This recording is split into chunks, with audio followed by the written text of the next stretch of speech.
উলাবৰী গাঁৱত আজি 81 সংখ্যক নাওখেল প্ৰতিযোগিতা অনুষ্ঠিত হৈ গ'ল। এইটো পৰম্পৰাগতভাৱে চলি আহিছে। আজি ইয়াত 12খন নাৱে অংশগ্ৰহণ কৰিলে। প্ৰথম পুৰস্কাৰ 25,000 আৰু দ্বিতীয় প্ৰাইজ 15,000 টকা। প্ৰাইজৰ সঁহাৰি ভাল। ইয়াত প্ৰায় 10,000তকৈ বেছি মানুহ গোট খাইছে। দৰ্শক 10,000তকৈ বেছি দৰ্শক আছে। প্ৰথম পুৰস্কাৰ মাৰুপহী নবীন চন্দ্ৰ তামুলী আৰু হস্পিবালা তামুলী সৰণী 25,000 আৰু লগতে পিতলৰ কলা হাতা আছে। দ্বিতীয় 15,000 টকা আৰু পিতলৰ কলা হাতা আছে। আৰু এইটো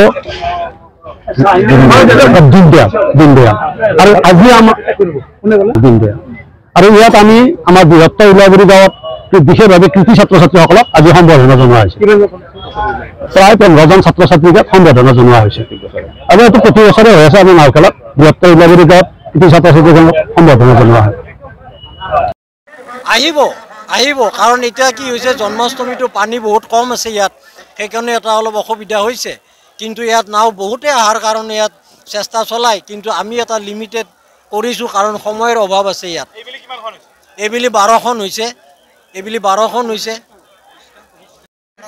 এই উলাবৰীৰ নাওখেল প্ৰতিযোগিতা আৰম্ভ হৈছে। এতিয়া ছেমি ফাইনেল গ'ল, ফাইনেল হ'ব।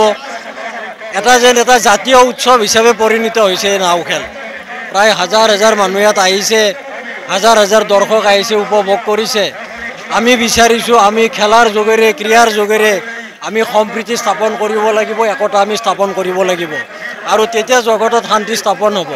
গতিকে সকলোকে মই অনুৰোধ জনাইছোঁ, সকলোৱে সুস্থভাৱে খেল উপভোগ কৰক আৰু প্লেয়াৰবিলাককো অনুৰোধ জনাইছোঁ যাতে এখন ভাল খেল ৰাইজৰ আগত দাঙি ধৰে। বছৰ হ'ল এইবাৰ সভাপতিৰ দায়িত্বত আছোঁ মই। ইয়াৰ যিটো প্ৰাইজ মানি আছিলে সেইটো কম আছিল।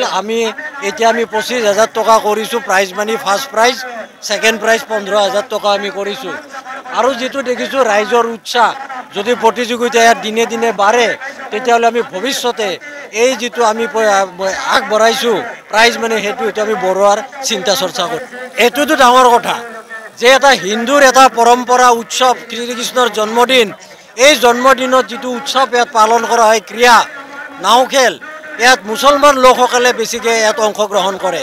এইটোৱে বুজাইছে যে আমাৰ মাজত সম্প্ৰীতি আছে, আমাৰ মাজত একতা আছে, আমাৰ মাজত কোনো ভেদাভেদ নাই। আৰু আমি ক্ৰীড়াৰ যোগেৰে আমি এই জগতত শান্তি স্থাপন কৰিব বিচাৰোঁ। এই ক্ৰীড়াৰ যোগেৰে আমি ভাতৃবোধেৰে আমি আগুৱাই যাব বিচাৰিছোঁ। যেনেকৈ অলিম্পিকত অলপতে নীৰজ চোপ্ৰাই ৰূপৰ পালে, কিন্তু পাকিস্তানৰ এটা প্লেয়াৰে সোণৰ পালে। কিন্তু পাকিস্তানৰ প্লেয়াৰৰ মাক দেউতাকে নীৰজ চোপ্ৰাৰ ঘৰত শুভেচ্ছা জনাইছে আৰু নীৰজ চোপ্ৰাৰ ঘৰৰ পৰাও পাকিস্তানৰ প্লেয়াৰটো শুভেচ্ছা জনাইছে। গতিকে আমি ভাতৃভাৱ আমি গঢ়িব লাগিব ক্ৰীড়াৰ যোগেৰে। এইটো এটা উত্তম পন্থা যে ক্ৰীড়াৰ যোগেৰে আমি এই জগতত শান্তি স্থাপন কৰিব পাৰোঁ, আমি একতা স্থাপন কৰিব পাৰোঁ, আমি সম্প্ৰীতি স্থাপন কৰিব পাৰোঁ।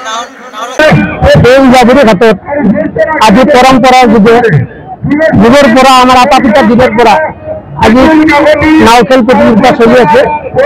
সেয়ে প্ৰত্যেক বছৰ ঘূৰি আহি বৰনী আহিয়াপাৰা কুৰুগুৰি লৰকাটা চৈকিয়াপাৰা হাতৰ পৰা বহুত নাও ইয়াতে জইন কৰোঁ। এইভাবে শ্ৰীকৃষ্ণ জন্মাষ্টমী হিচাপে ইয়াত নাও খেলখন পতা হয়। তাৰোপৰি আমি বহুত ঠাইৰ পৰা নাও আহোঁ, নাওবিলাকতে খেলি থাকোঁ আৰু কোনোবা জয় হয় কোনোবা পৰাজয় হয়। সেয়েহে অইন বছৰৰ দৰে এই বছৰো আমি হলং নাও খেল প্ৰতিযোগিতাত ওদাগুৰি ঘাটত আমি অংশগ্ৰহণ কৰিছোঁ।